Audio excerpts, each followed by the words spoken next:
Bonjour, bienvenue sur le plateau du Monde Moderne. Aujourd'hui, je reçois Hélène Chuan qui sort un livre aux éditions Erol sur le désarroi d'une jeunesse avec Jean-Hervé Lorenzi et Alain Villemeur. Vous êtes économiste. Vous avez écrit ce livre sur le danger qui est là sur le contrat social français, le lien entre les générations, l'avenir des retraites.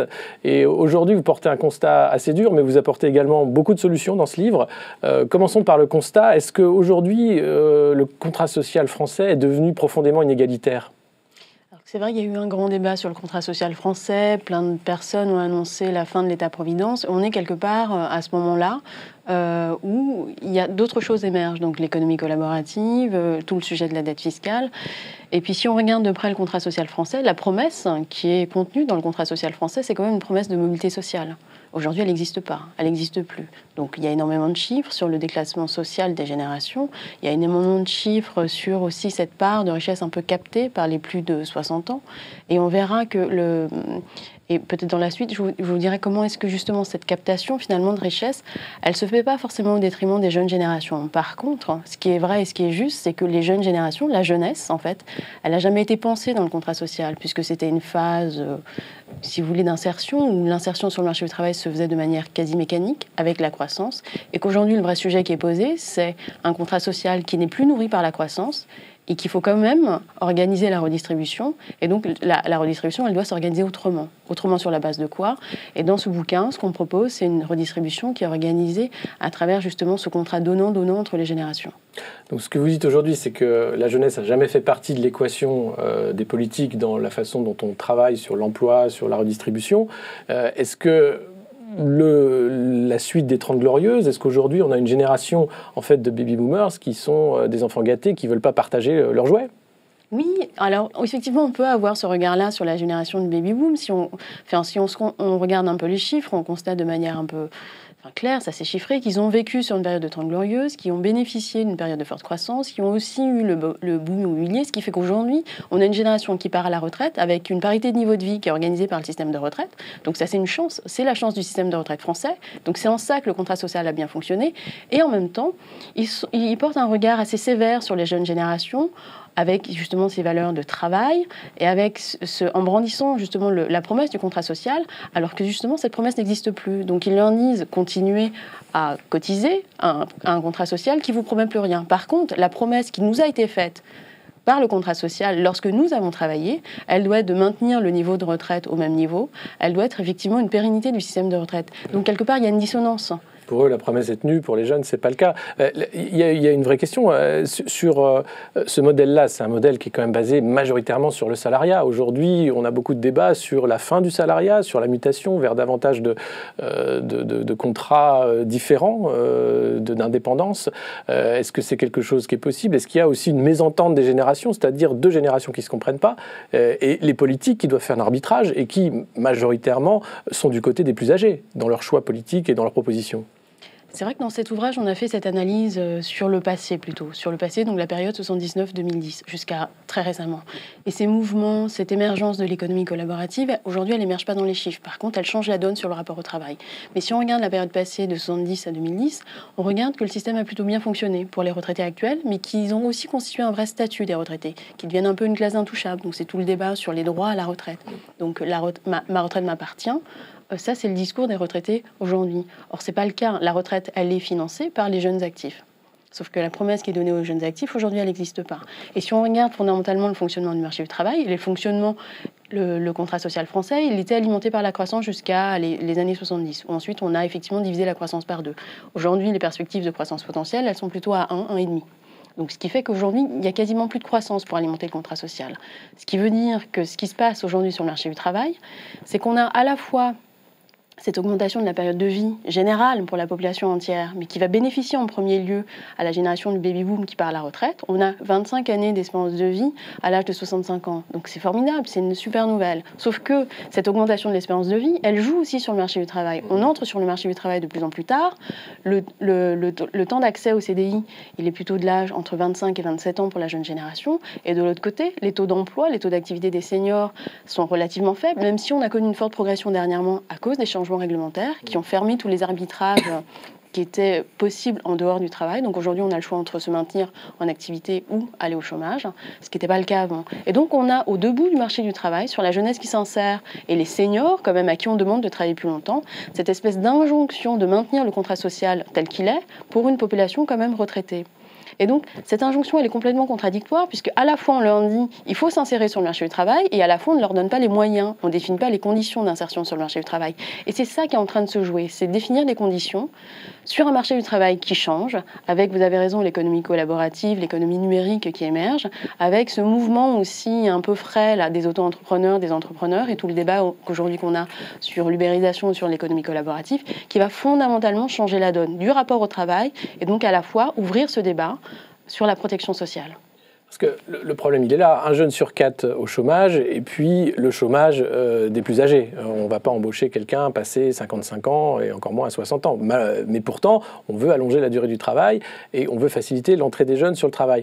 La loi travail, la loi El Khomri aujourd'hui qui est en débat, est-ce que c'est une bonne chose? Est-ce qu'elle va être vidée de son sens? Qu'est-ce que vous avez, vous, comme vision par rapport au débat en cours? Sur la première mouture, c'est vrai, de la loi El Khomri, quelque part, elle allait dans le bon sens puisqu'elle permettait effectivement de sécuriser un peu le licenciement. Donc elle facilitait quelque part les embauches aussi, notamment pour les petites entreprises. Sauf qu'il lui manquait quand même une contrepartie qui était assez claire et assez évidente, en tout cas lorsqu'elle est brandie comme une loi de la flexi-sécurité, c'est que cette contrepartie qui est censée être quelque part dans le CPA ou dans le compte personnel de formation et qui n'est pas complètement aujourd'hui, en tout cas annoncée, c'est pas écrit dans le marbre, qui est un peu la formation et puis aussi cette assurance contre la perte d'activité. Donc il y a ces deux pendants qui sont complètement liés dans le contrat de flexi-sécurité tel qu'on le voit dans les pays nordiques et qui n'existent pas aujourd'hui, en tout cas dans la mouture de la loi El Khomri. Première version est réécrite aujourd'hui. Donc, il y a un vrai désarroi des jeunes, c'est ce que vous dites. Ils se retrouvent aussi dans la radicalisation de la société. Le vote jeune FN, est-ce qu'il est aussi un pendant de cette difficulté d'accès au travail, de cette difficulté d'avoir une place dans la société ? C'est vrai qu'il y a un questionnement sur la radicalisation un peu de la société française qui tend à voter FN et la jeunesse en partie. Donc c'est vrai que c'est un mouvement général et qui concerne aussi la jeunesse. Et on s'en inquiète aujourd'hui parce qu'effectivement une partie de la jeunesse française se voit, en tout cas, il voit son destin dans cette espèce de radicalisation qui est en train de monter. Derrière, évidemment, on a une histoire longue de chômage, de marginalisation, de précarisation. Est-ce qu'il faut tout mettre sur le dos des 150 000 qui sortent tous les ans du système éducatif, qui font aujourd'hui un stock de 2 millions? Est-ce que c'est 20 ans de politique en faveur, alors en faveur, on le met entre guillemets, de la jeunesse qui font ça, ou c'est justement 20 ans de politique d'assistanat, et justement cette impensée de la jeunesse dans le contrat social qui est aujourd'hui révélée? C'est vrai que le contrat social, en tout cas dans sa version initiale, dans sa version du pacte du CNR, aujourd'hui, il est un peu caduc. Il est caduc parce qu'il ne fonctionne plus. Il est caduc parce qu'il ne permet pas d'insérer à la fois cette jeunesse, dont la période de transition est de plus en plus longue, entre la fin des études et l'insertion sur le marché du travail, qui s'insère majoritairement en CDD, et ça, effectivement, il faut le souligner. Et cette insertion dans le CDD, elle se fait évidemment majoritairement pour ceux qui n'ont pas de diplôme. Et en même temps, on oublie de dire que le CDI, le décrochage du CDI, il se fait aussi mieux pour ceux qui sont plus diplômés, mais il se fait aussi de moins en moins bien. Et donc ce déclassement générationnel, il est violent. Il est violent parce que c'est une espèce de non-dit de la société française. Et pourtant, les chiffres le disent. Aujourd'hui, il y a un quart des fils de professions intellectuelles et de cadres supérieurs qui sont ouvriers ou employés. Donc il y a un vrai déclassement social. De l'autre côté, on a une espèce de polarisation du marché du travail dont on parle depuis un petit moment et une destruction des emplois dits routiniers. Donc c'est la classe moyenne qui est touchée. Et c'est donc le débat s'ouvre aujourd'hui. Sauf que le sujet de la marginalisation d'une partie de la jeunesse française, ça fait 20 ans que ça dure. Ouais. Le débat il s'ouvre aujourd'hui avec 20 ans de retard. En fait, les politiques qui aujourd'hui ont encore en bouche cette idée de retour à l'emploi, l'inversion de la courbe du chômage, du travail pour tous, est-ce que c'est pas criminel d'une certaine façon de faire croire encore à la société qu'il y a du travail pour tous et que c'est possible? Et sans parler du fond, c'est-à-dire comment on renégocie ce contrat social avec le lien entre les générations et le transfert d'une classe à l'autre. Alors, est-ce que c'est criminel? Le terme est peut-être un peu fort. Par contre, ce qui est vrai et le mensonge sur lequel on a vécu, c'est celui du retour de la croissance. Donc de penser que mécaniquement, finalement, en gardant le système tel qu'il est, que la croissance allait mécaniquement revenir et que le taux de chômage allait diminuer fortement et que les gens allaient retrouver un emploi, notamment, et un emploi salarié, effectivement, je pense que ce mythe-là, il est cassé quelque part, puisque effectivement, les taux de croissance ne reviennent pas, et qu'on est sur des prévisions de croissance potentielle de 1%, et plus personne n'y croit. Sauf certains politiques voilà. qui continuent d'avoir et quelque part, la réalité a rattrapé le politique, puisque tout le mouvement d'auto-entrepreneurs, d'ubérisation de ces chauffeurs, c'est que quelque part, ils ont trouvé un complément de salaire sous la forme de l'auto-entrepreneuriat ou de l'entrepreneuriat de manière pure et simple. L'économie collaborative, elle ouvre aussi d'autres voies. Donc il y a un vent nouveau qui souffle et qui interroge le système de protection sociale qui est construit autour du salariat. Et ça réinterroge aussi le rapport au travail, puisque c'est vrai, et on ne le souligne pas assez, aujourd'hui le salariat est brandi comme la valeur ultime, la fin en soi, un travail salarié à vie, protégé des aléas du travail, de la maladie, du chômage. Le discours des syndicats, qui voient beaucoup le travail comme le travail salarié. Il est vrai, et en même temps, il y a 5 ans, je pense que si on interrogeait la jeunesse, elle voulait encore être fonctionnaire. Aujourd'hui, entre-temps, il s'est passé effectivement ce vent nouveau d'ubérisation. Là, on a vu Uber décoller, on a vu aussi toutes ces espèces de plateformes collaboratives décoller aussi, où un jeune, avec une idée, avec quelques potes et avec un peu de sous, il peut monter, en tout cas, voir son idée se concrétiser. La vendre, j'en sais rien, mais en tout cas, voir son idée se concrétiser. Et ça, c'est un changement radical par rapport à la société du salariat qui est construite sur le diplôme. Et la société française, effectivement, qui est aussi construite sur le diplôme. Cette espèce de ségrégation qui se construit dès le système scolaire et qui ensuite sur le marché du travail ne permet pas de rattraper ces inégalités sociales de base. Avec l'économie collaborative, ce système qui fonctionne de manière statutaire sur le diplôme, il est quelque part complètement ébréché. Ébréché parce qu'aujourd'hui on fonctionne sur le système de compétences. Et c'est un peu l'exemple de Xavier Niel et de l'école de Free, où c'est complètement paradoxal. À un moment, il a juste dit, moi, le diplôme, je m'en fous. Ce qui compte, c'est les compétences. Et vous en avez ou vous en avez pas. Et si vous en avez pas, c'est pas grave. Si vous en avez, venez chez moi. Et je vais vous apprendre à coder. Et donc, ce qui compte, c'est la compétence de codage. Et ce que je rémunère, c'est ça. Avec l'économie collaborative, on bascule effectivement dans ça. Ce qui compte, c'est les compétences et les idées. Le diplôme, quelque part, ça ne présage en rien de bonnes idées. Et ça ne vous donne pas non plus une espèce de primauté sur ce marché-là. Alors, ce qui est vrai, c'est que l'entrepreneuriat, ça reste encore élitiste et un peu sexiste. Donc, quelque part, c'est le reflet de la société française. Par contre, il y a quand même un changement de donne qui fait que la possibilité de mener son projet à bout et de venir et d'attendre, et ce que les jeunes un peu attendent, effectivement, de l'entrepreneuriat, d'avoir ce travail créatif et libérateur, elle est réelle, elle est là, elle est accessible. C'est un mouvement, en fait, d'aucuns parlent de passer de l'emploi vers le travail, c'est-à-dire les compétences, un vrai travail, à savoir vous faites quelque chose parce que vous avez des vraies compétences. Et c'est ce que David Graeber a appelé les emplois à la con, qui sont là des emplois qui servent à rien, où on occupe les gens un peu dans des systèmes vides. Mais est-ce que c'est ce problème, cette machine à chômage, ce moment où l'intégration de la jeunesse est cassée, est-ce que c'est un problème purement français ou est-ce qu'on le retrouve ailleurs en Europe? Est-ce qu'il y a des pistes qui ont été faites en Europe du Nord, en Allemagne, en Espagne? On parle de 25% aussi de chômage de la jeunesse. Quels sont les exemples là autour de nous? Alors, il y a des exemples qui marchent. Alors, on critiquera toujours les exemples étrangers parce qu'ils ne correspondent pas au modèle social français. Et c'est vrai que si on regarde du côté des pays nordiques, la situation est complètement différente. Sur le système français, on est sur un modèle linéaire où on a un temps d'études et ensuite un temps d'insertion sur le marché du travail. Sur les pays nordiques, on a un temps d'aller-retour où on a le droit à la fois d'être dans le système éducatif et ensuite d'aller un peu se tester sur le marché du travail et de revenir. C'est même pas la question de l'apprentissage, c'est le système qui est organisé comme ça. Où effectivement, vous avez 22 ans, vous en avez 18, vous vous interrogez sur votre avenir et ce que vous avez envie de faire, vous n'êtes pas certain d'avoir à 22 ans effectivement une idée précise du métier. En plus, vous savez que vous allez changer probablement souvent, d'emploi en tout cas. Vous avez le droit d'arrêter vos études, d'aller sur le marché du travail, de vous dire finalement, ça ne me plaît pas, je veux revenir, mais au moins vous avez une connaissance précise du marché du travail et de son fonctionnement. Et ça, c'est le modèle nordique. Mais du coup, sur le modèle français, on est sur un modèle linéaire, où on a un temps d'études, et maintenant, ce dont on s'aperçoit, c'est que le temps d'études s'arrête, donc vous avez fini vos études, vous vous insérez sur le marché du travail, et c'est la phase d'insertion sur le marché du travail qui s'allonge. Il faut l'acter. C'est une phase qui existe, et il faut l'acter en tant que tel. Donc il faut protéger aussi l'insertion des jeunes sur le marché du travail et sortir de ce discours qui est porté par quelques économistes où la jeunesse sert de variable d'ajustement sur le marché du travail, de même que les deux bouts du marché du travail, jeunesse et seniors, voilà, servent de variable d'ajustement sur le marché du travail. Ce qui doit être maintenant, et c'est ce qu'on propose dans l'ouvrage, c'est qu'il faut acter cette phase comme une phase de transition. puisque c'est une phase de transition. Aujourd'hui, on sait que la donne est 70% des entrées sur le marché du travail se font en CDD. Il faut sortir aussi du carcan de ce débat un peu flou sur le CDD, le CDI, ce qui protège et ce qui ne protège pas, et donner la contrepartie de ce qu'on attend d'un CDI, c'est-à-dire l'accès au logement et l'accès au marché du crédit.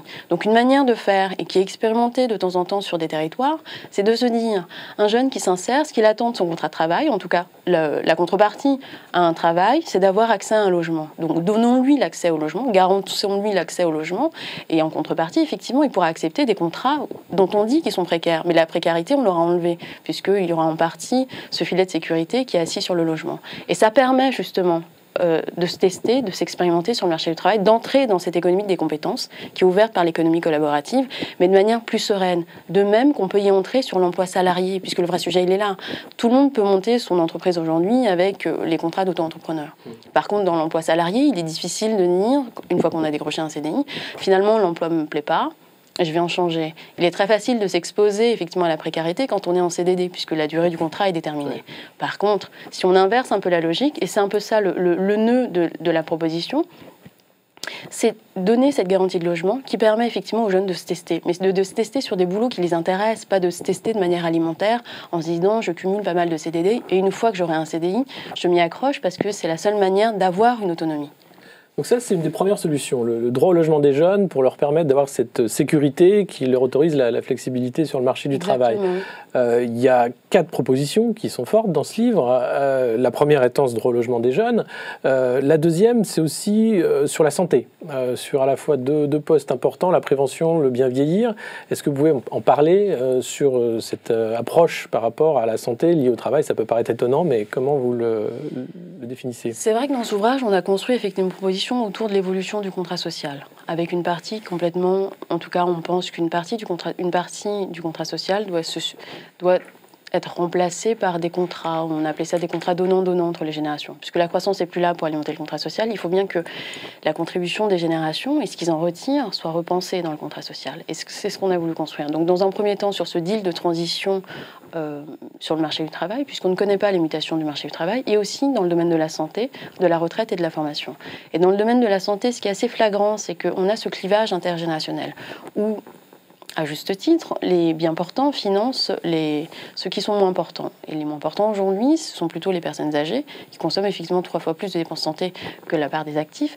Et en même temps, c'est assez légitime. Donc on ne va pas remettre en cause la manière de financer la santé. Par contre, ce qu'il faut repenser, c'est la manière de la financer intergénérationnellement. Donc aujourd'hui, on finance, en tout cas les actifs financent, on a l'impression qu'il n'y a pas de contrepartie. Puisqu'effectivement, ils sont plutôt en bonne santé et qu'ils n'ont pas de sujet de santé particulier, que les dépenses de santé, elles sont à moitié couvertes, en tout cas le reste à charge. La question qui est posée à la société française, c'est un peu cette défiance vis-à-vis des institutions. Quelque part, cette défiance, elle existe aussi parce qu'ils n'ont pas l'impression de payer pour quelque chose.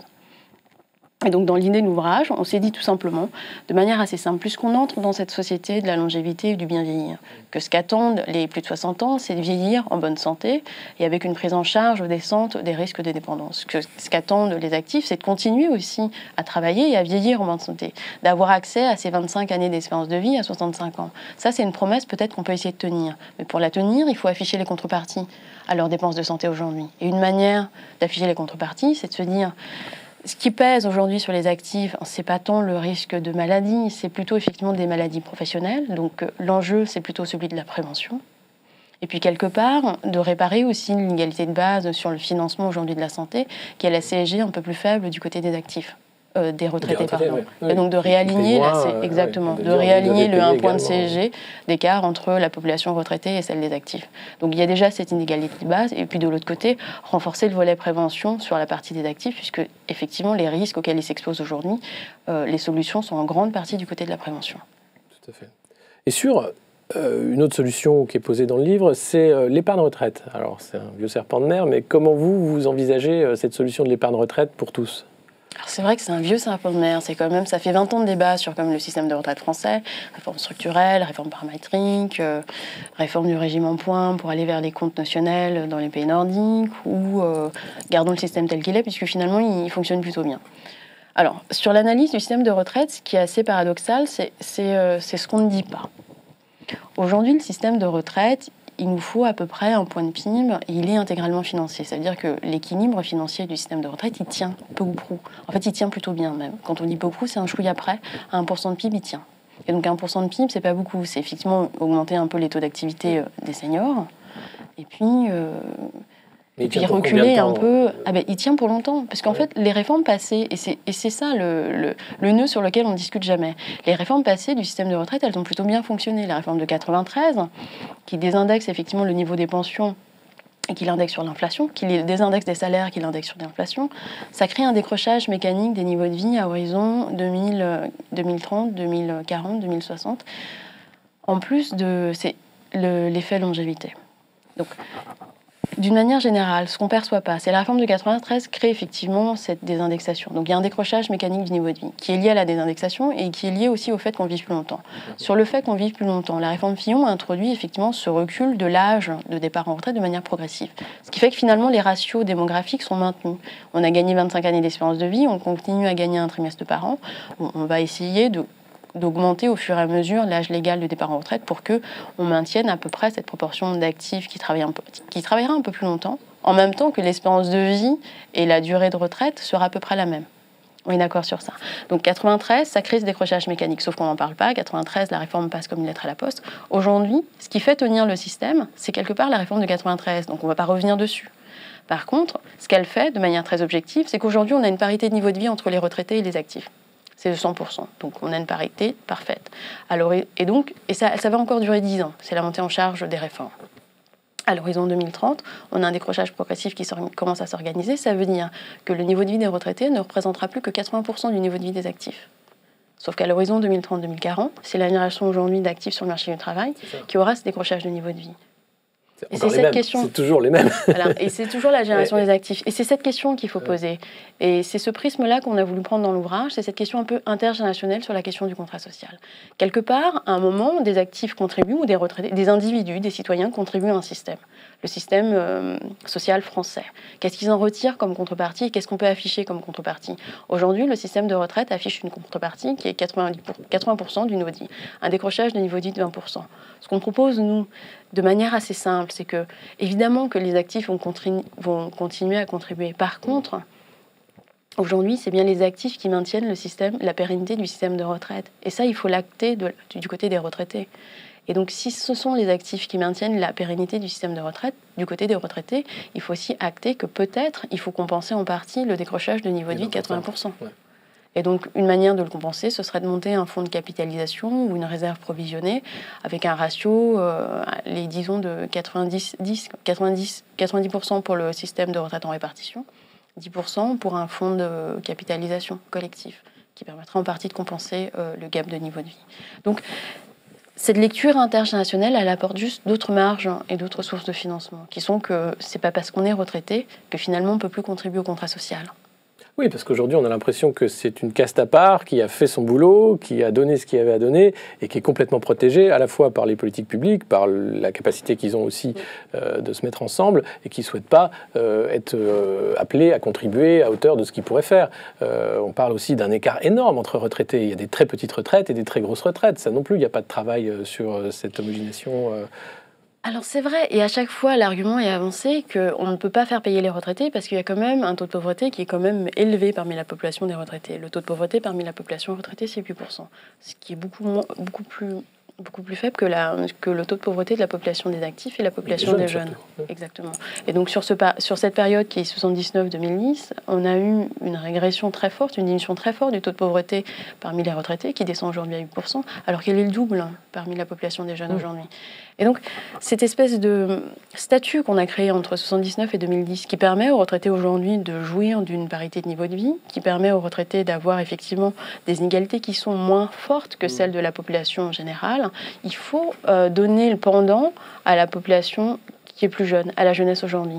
Et quelque part, les retraités, quand ils revendiquent effectivement ce droit à la retraite, avec l'âge symbolique, quand on avait vu les manifestations il y a 5 ans qui voulaient maintenir encore la retraite à 60 ans, quand ils revendiquent effectivement cette revalorisation des pensions, quelque part c'est légitime et en même temps ça Cette revendication, elle est assise sur l'ancien contrat social, sur le contrat social de forte croissance, aujourd'hui qui n'existe plus. Donc la donne a complètement changé et on a juste oublié d'ouvrir ce débat en incluant une partie de la jeunesse dans le débat. Il y a un corporatisme d'âge, là, c'est vrai. Mais une des autres solutions, parce qu'on va... le constat est fait, mais c'est aussi, et ça fait écho au débat qu'on entend sur le CPA, c'est un droit à la formation à vie. Alors justement, comment vous l'envisagez et qu'est-ce que vous pensez actuellement du CPA qui est sur la table? Est-ce que c'est une bonne chose? Est-ce que là encore, on va dans le bon sens? Alors c'est vrai que je pense que la création en propre du CPA, je pense qu'elle est saluée par tout le monde, c'est le contenu du CPA qui est discuté. Sur le droit de formation à vie, c'est un vieux débat aussi vraiment très français sur lequel on a fait la réforme de la formation professionnelle il y a 2 ans, qui a créé le compte personnel de formation, qui était effectivement une bonne chose. La seconde étape devrait effectivement de le doter en nombre d'heures suffisant pour permettre effectivement cette seconde chance. Et aujourd'hui, le débat est là. Or, il y a 35 milliards sur la table, dont on sait qu'ils sont utilisés de manière très inefficace, puisqu'ils vont à la fois vers les plus diplômés et les plus jeunes. Il y a un besoin qui est réel du côté des salariés seniors, puisqu'on leur donne l'injonction de travailler plus longtemps, parce que quelque part, ils souhaitent aussi travailler plus longtemps. Mais la question qui se pose, c'est les conditions dans lesquelles ils vont travailler plus longtemps. Quelles conditions de travail, bien sûr. Quelles conditions de travail. Ouais. Et un des leviers, en tout cas économiques efficaces, on sait que c'est le levier de la formation, soit pour les maintenir en emploi, soit pour les permettre de se reconvertir. Et donc il y a cette tranche d'âge un peu particulière entre 50 et 57 où les taux de formation chutent considérablement en France. Et donc une manière de faire, ce serait de réallouer une partie des 35 milliards vers cette population de 50 à 57 ans. Et nous, on l'a à peu près chiffré, donc c'est pas énorme, les montants sont pas énormes, puisque ça relève à peu près 3 milliards. Et de l'autre côté, ce qui est vrai aussi, c'est que ce droit à la seconde chance, il n'existe pas en France. On a un modèle très linéaire où soit on a réussi ses études et donc on a des possibilités de belle carrière. Qui va donner toute la tonalité de la carrière. Exactement, et toute la tonalité de la vie jusqu'à la période de retraite. Et ça, donc c'est assez triste. Et donc ce droit à la seconde chance, aujourd'hui, il n'existe pas. Alors c'est vrai que culturellement, on a du mal à concevoir un droit à la seconde chance. Mais de manière très opérationnelle, très pragmatique, on peut envisager que ce droit à la seconde chance, il se constitue par une année pleine de formation qui soit rémunérée et que la formation soit également rémunérée. Donc ça peut être la contrepartie, une des contreparties du CPA aujourd'hui, qui aujourd'hui est très peu doté finalement en matière de formation. Voilà, en plus du CPF. Très peu doté. Une dernière question, un peu une provocation. Est-ce qu'il est trop tard? Est-ce qu'il y a un risque de guerre des générations? Ou est-ce qu'on peut sauver le contrat social français? Alors nous, on est plein d'espoir et plein d'optimisme dans cet ouvrage. Et quelque part, on pense qu'on peut sauver le contrat social français. Mais alors, il faut un peu regarder la réalité telle qu'elle est. Donc, le contrat social, en tout cas tel qu'on l'a construit, tel que le CNR l'a construit, il est dépassé dans ces institutions. Il n'est pas dépassé dans l'esprit, puisqu'aujourd'hui, je pense que le sentiment général, les Français sont très attachés à l'intérêt général et sont très attachés aux valeurs de solidarité. C'est juste qu'il faut vraiment ouvrir la question sur l'aspect intergénérationnel. Ne pas avoir juste un regard comptable en se disant qu'il y a un déficit à financer, ne pas juste avoir un regard comptable en se disant que les taux de chômage du côté des jeunes sont élevés et que de l'autre côté aussi, le taux de chômage des seniors risque d'être élevé, puisque c'est vrai que ça a augmenté depuis ces dernières années, même si on a observé une augmentation des taux d'activité et des taux d'emploi, il y a une augmentation parallèle des taux de chômage. Donc les seniors et les jeunes sont de plus en plus exposés au chômage. Si on a une lecture comptable, telle qu'on le fait la plupart du temps en matière de déficit, de dette, d'évasion fiscale, de taux de chômage des jeunes, on a une lecture un peu pessimiste du contrat social. Il y a une bonne nouvelle sur ce contrat social, c'est que sur ces années qui sont 79-2010, on a aussi gagné énormément d'années d'espérance de vie qui vont se concentrer sur la génération de baby-boom, qui sera la première génération à partir collectivement en bonne santé. Et ça, c'est un changement de donne qui est radical. Donc ça veut dire que c'est un basculement sociétal aussi, où on va vers la société de la longévité, en même temps qu'on est en train de basculer dans cette économie numérique ou cette économie collaborative. Donc certains ont dit ça va créer de la polarisation sur le marché du travail, avec effectivement du succès pour les plus diplômés, avec un risque de précarisation et de créer des travailleurs pauvres. Et en même temps, on observe que les chauffeurs Uber, quelque part, ils ne sont pas si tristes et pas si malheureux. Donc c'est aussi notre rapport au travail qu'il faut changer. Et quelque part, ces deux générations pivots, qui sont les jeunes aujourd'hui, et les seniors, ils sont en train de redéfinir le rapport au travail parce qu'ils ont un rapport au travail qui n'est plus uniquement salarié, et qui n'est plus uniquement une espèce de contribution ou de sacrifice. Certains y verront peut-être effectivement dans le terme travail une espèce de sacrifice au bénéfice d'une collectivité ou de leurs enfants, Et qu'aujourd'hui, on a une redéfinition du rapport au travail où chacun va vendre ses compétences et essayer d'y trouver effectivement sa part de créativité ou de bonheur. Exactement. D'où aussi le travail associatif, la façon... D'où l'engagement dans le bénévolat, le travail associatif et ces enquêtes sondages qui montrent effectivement que les Français sont très attachés à l'intérêt général, avec différentes acceptations de l'intérêt général. Mais justement, c'est ce côté un peu clivant qui est intéressant, parce qu'à la fois, on a l'économie collaborative qui permet, quelque part, ces plateformes de redéfinir l'intérêt général.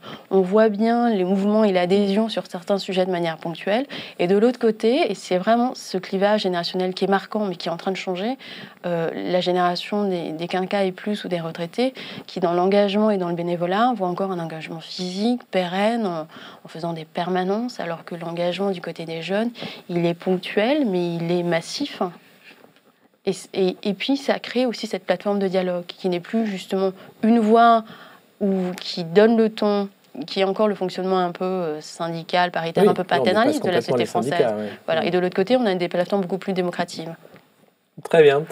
Pour une vision optimiste du futur, même si le livre s'appelle « France, le désarroi d'une jeunesse », lire ce livre qui fait la part belle aux solutions et qui explique avec des chiffres justement comment financer ces propositions. Merci beaucoup Hélène Suan d'avoir été notre invitée. Merci.